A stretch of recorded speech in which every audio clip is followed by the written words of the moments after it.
আসসালামু আলাইকুম রহমতুল্লাহি ওবরকাতুহু। সম্মানিত দর্শক, স্মরণকালের ভয়াবহ ইমেজ সংকটে পড়েছে জামাত। গত ২ বছরে তার যে উত্থান এবং গত ৭০ বছরের তাদের যে মেহনত, এটি ২০২৬ সনে এসে রীতিমতো মুখ থুবড়ে পড়েছে। জামাতের যে কোনো ব্যক্তি, সেটা নারী হোক বা পুরুষ হোক, সেটা জামাতের সভাপতি ডাক্তার শফিকুর রহমান হোক কিংবা তাদের কোনো নারী সদস্য, সংসদ সদস্য হন, কোনো কথা বললে সেটা নিয়ে ট্রল হচ্ছে। তাদের পোশাক নিয়ে ট্রল হচ্ছে, আশাক নিয়ে ট্রল হচ্ছে, এবং এটা সার্বজনীন। একটা সময় মানুষজন তাদেরকে ঘৃণা করতেন একটা অংশ, আরেকটা অংশ তাদের ব্যাপারে সহানুভূতিশীল ছিলেন।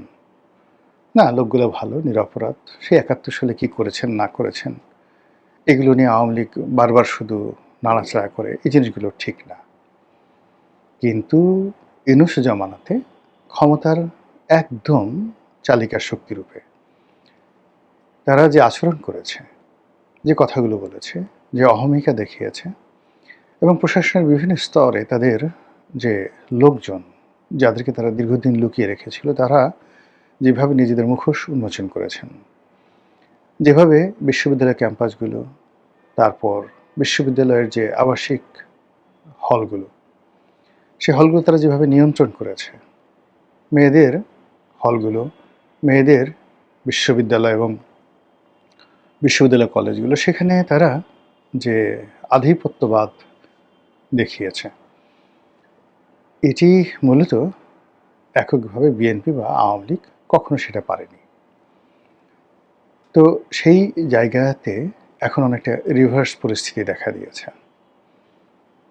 তাদের সবচেয়ে বড় দুর্গ, যে দুর্গ, সেটি হলো রাজশাহী বিশ্ববিদ্যালয়, এবং সেখানে জানে যে সেখানে ছাত্রলীগ আবার ঢুকে গেছে, এবং সেখানে নির্বাচিত সংসদ মানে ছাত্র সংসদ, সেখানকার যারা নেতৃবৃন্দ, তারা এটি নিয়ে বেশ মারামারি করেছেন, এবং রাজশাহী বিশ্ববিদ্যালয় প্রক্টর অফিসের সাথে সেখানকার যারা ছাত্র নেতৃবৃন্দ রয়েছেন শিবিরপন্থী, তাদের বাক বিতণ্ডা, মারামারি, কাটাকাটি, এবং যাকে বলা হয় তাদের যে অঙ্গভঙ্গি, সশস্ত্র অঙ্গভঙ্গি, দেশীয় অস্ত্রে অঙ্গভঙ্গি, এটি এখন ভাইরাল বিষয়ে পরিণত হয়েছে সারা বাংলাদেশে।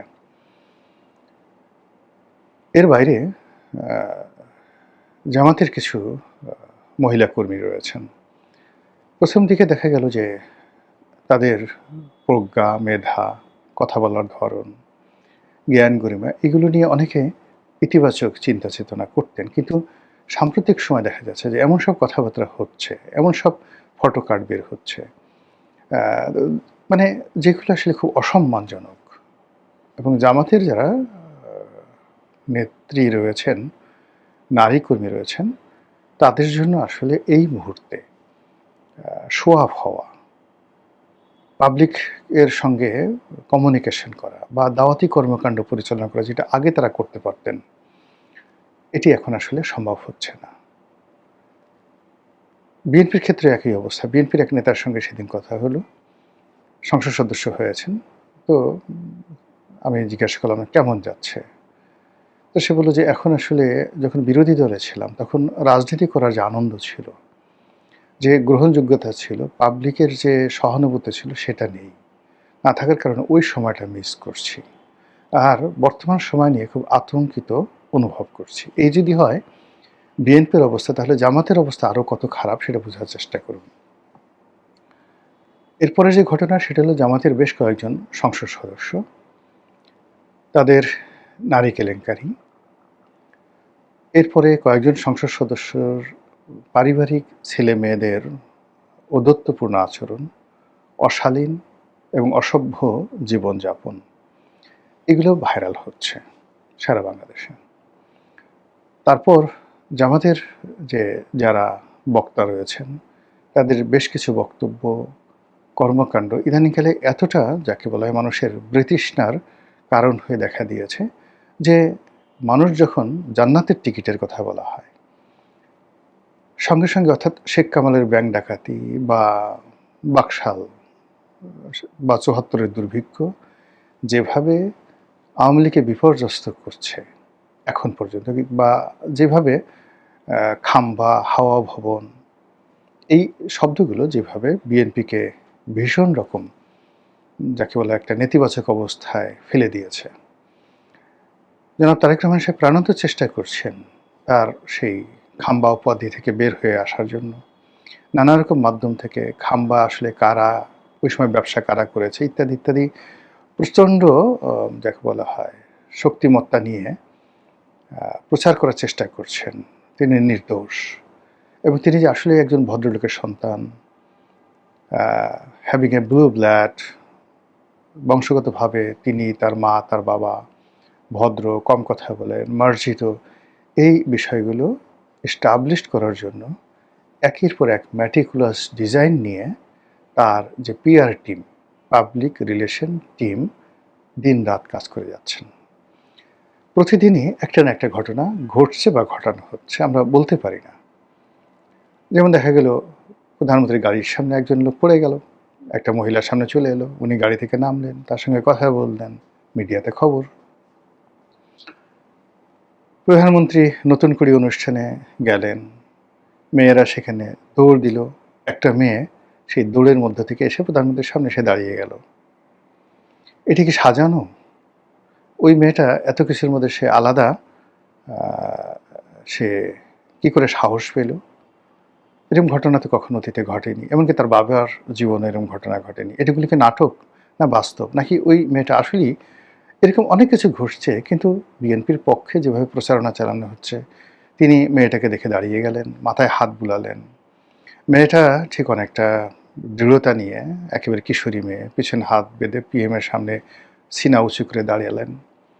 যেহেতু প্রধানমন্ত্রী দাঁড়িয়েছেন মেয়েটার জন্য, তার সাঙ্গপাঙ্গ যারা আছেন, আমির উমরা, তারা সবাই দাঁড়ালেন এবং সবাই বললেন যে দেখো দেখো দেখো ভদ্রতা কাকে বলে। এই ভদ্রতা শুধুমাত্র জিয়া পরিবারের সঙ্গেই সম্ভব। কিন্তু এই কাজগুলো করে তাকে মহামানব বানানোর চেষ্টা করা হচ্ছে প্রতিদিন। এরকম আমি অসংখ্য ঘটনা এভরিডে ঘটছে, কিন্তু কোনো অবস্থাতেই ইমেজের ক্ষেত্রে তিনি এখনো পর্যন্ত মানুষের সম্মান মর্যাদার যে জায়গাটি, সেই জায়গাটি অর্জন করতে পারেননি। তার সঙ্গে যখন ভদ্রলোকের দেখা সাক্ষাৎ হচ্ছে, তার সঙ্গে যখন শিক্ষিত লোকের দেখা সাক্ষাৎ হচ্ছে, ক্ষমতাধর লোকদের দেখা সাক্ষাৎ হচ্ছে, সেখানে আপনি তাদের বডি ল্যাঙ্গুয়েজ দেখলেই বুঝবেন যে প্রধানমন্ত্রীকে তারা কতটুকু সম্মান করেন বা সমীহ করেন। আমি মেনশন করলাম না কোনো কিছু, আপনারা শুধু দেখে নেন।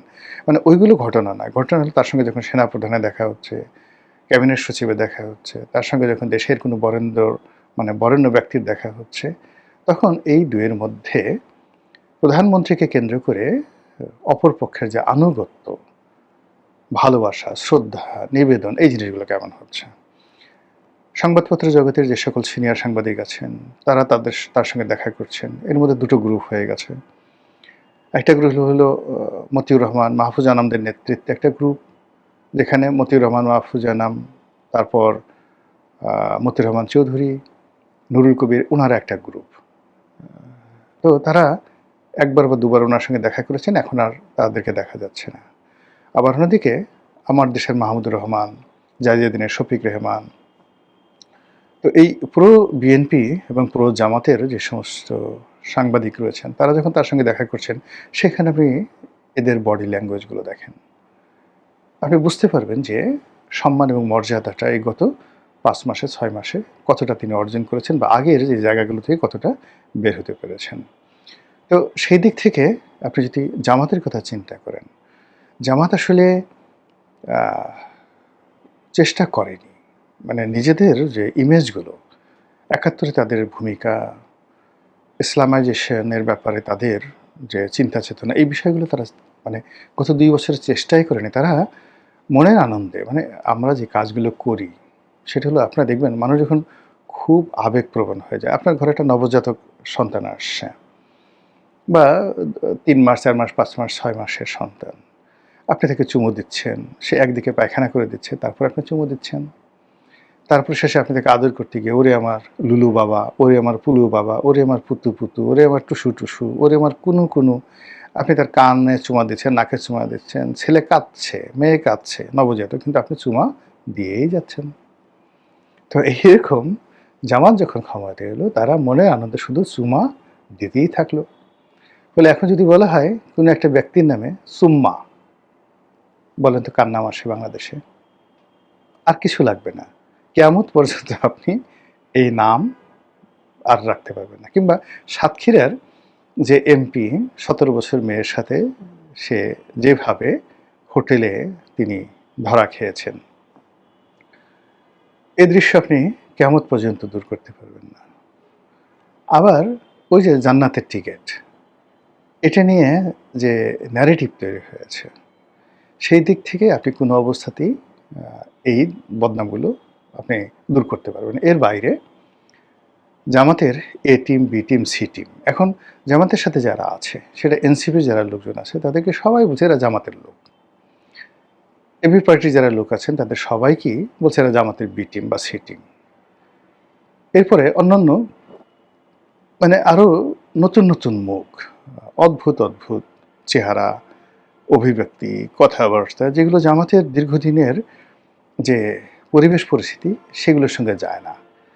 এখন জামাত বলতেই তাদের মধ্যে মানে রুহানি আমির হিসেবে বা রুহানি প্রধান হিসেবে পিনাকি ভট্টাচার্যের নাম চলে আসে। জামাতের সবচেয়ে প্রভাবশালী যাকে বলা হয় সেনাপতি, কমান্ডার ইন চিফ বা মার্শাল, আপনি যদি ধরেন তাহলে ইল্লু ইল্লু চলে আসে। ইল্লু মিন্স জামাতের প্রধান সেনাপতি, এবং জামাতকে বলতে গেলে ইল্লুই বাঁচিয়ে রেখেছে, এরকম একটা ভাবসাব। তারপর ইল্লুর যারা ভাই ব্রাদার আছেন, কেউ হয়তো ব্যারিস্টার পদবী, কেউ হয়তো বিভিন্ন পদ পদবীতে আছেন, এদের পোশাক আশাক কথাবার্তা মানে আমাদের এই সমাজ খায় না। বাঙালির মানে এই সমাজে মানে জামাত সামনের দিকে এরকম তো ১০-১২ জন এই প্রজন্মের যাদের বয়স ৫০-এর নিচে, সেরকম ইল্লু বিল্লুদেরকে তারা নিয়ে এসছে। এদেরকে আমাদের সমাজের যারা খেটে খাওয়া মানুষ, রিকশাওয়ালা, মুটে, মজুর, নাপিত, ধোপা, মেথর, আপনি যদি এদের সাথেও মানে এদেরকে বসিয়ে দেন, ওই লোকগুলো মুখ ফিরিয়ে চলে যাবে যে এদের সাথে বসা যায় না, এদের সাথে কথা বলা যায় না, এরা বেয়াদব, এরা অপদার্থ, এরা চরিত্রহীন। এরকম একটা ন্যারেটিভ তৈরি হয়ে গেছে। আর ঠিক সেই সময়টাতে দেশে কার্যত এই মুহূর্তে জামাত একেবারে বন্ধুহীন। আপনি এনসিপির বেশিরভাগ লোক মানে যারা এনসিপিকে অর্গানাইজ করেছে, এখন সেই এনসিপিটা মূলত এখানে কেউ বলছে, এখন এদের মধ্যে দেখুন যে এক গ্রুপ বলা হচ্ছে যে এরা আওয়ামী লীগের গুপ্ত, স্পষ্টই নাহিদ এবং সার্জিসকে, নাহিদ না মানে এখানে হাসনাত আবদুল্লাহ এবং সার্জিসকে আওয়ামী লীগের গুপ্ত বলা হচ্ছে, নাহিদকে বলা হচ্ছে শিবিরের গুপ্ত, মাহফুজকে বলা হচ্ছে হিজবুত তাহরিরের লোক। তো এইভাবে এনসিপি এটা মাল্টি যাকে বলা হয় শঙ্কর প্রজাতির একটা দলে পরিণত হয়েছে, এবং সেই দলটিকে যখন জামাত ওন করেছে, জামাতের আসলে ক্ষতি হয়েছে, আবার এনসিপিরও কিন্তু ক্ষতি হয়েছে। ফলে এটা আগামীতে তাদের জন্য একটা আযাব এবং গজবের কারণ হয়ে দেখা দেবে দুটো দলের জন্য। আবার এই নির্বাচনে জামাত থেকে বের হয়ে এসে এই যে এবি পার্টি যখন গঠিত হলো, প্রথম দিকে তাদের একটা স্বতন্ত্র বৈশিষ্ট্য ছিল, কিন্তু গত নির্বাচনে জামাতের সাথে ঐক্যবদ্ধ হওয়ার ফলে জামাতের যে উপকার হয়েছে বা এবি পার্টির উপকার হয়েছে কেউ বলতে পারবে না, নো ওয়ান। কিন্তু এই দুটো সংগঠনে কিন্তু ১২টা বেজে গেছে। জামাত এনসিপিকে মানে এবি পার্টিকে বিশ্বাস করে না, এবি পার্টিও জামাতকে বিশ্বাস করে না। এখন আর টোটাল যে জামাতকে কেন্দ্র করে যে ১০টা না ১১টা দল আছে, তাদের সঙ্গে আর যা হোক বিএনপি জোটের কোনো সম্পর্ক নেই। অন্যদিকে জামাতে যে সকল বন্ধু ছিল দেশের বাইরে, পাকিস্তান, চীন, তুরস্ক, সৌদি আরব, এই দেশগুলোর সাথেও তাদের সম্পর্কটা আগের মতো নেই। সব মিলিয়ে এই যে সময়টা যাচ্ছে ২০২৬ সনের জুলাই মাসের শেষ সপ্তাহ, আগস্ট মাস ভয়াবহ, ভয়ালো, শোকার্ত আগস্ট মাস সামনে। তারপরে সেপ্টেম্বর। কেমন হবে জামাতের রাজনীতি? জামাত কিভাবে সাস্টেইন করবে? কিভাবে ঘুরে দাঁড়াবে? এটাই এখন দেখার বিষয়। মহান আল্লাহ আমাদের সবাইকে হেদায়েত দান করুন।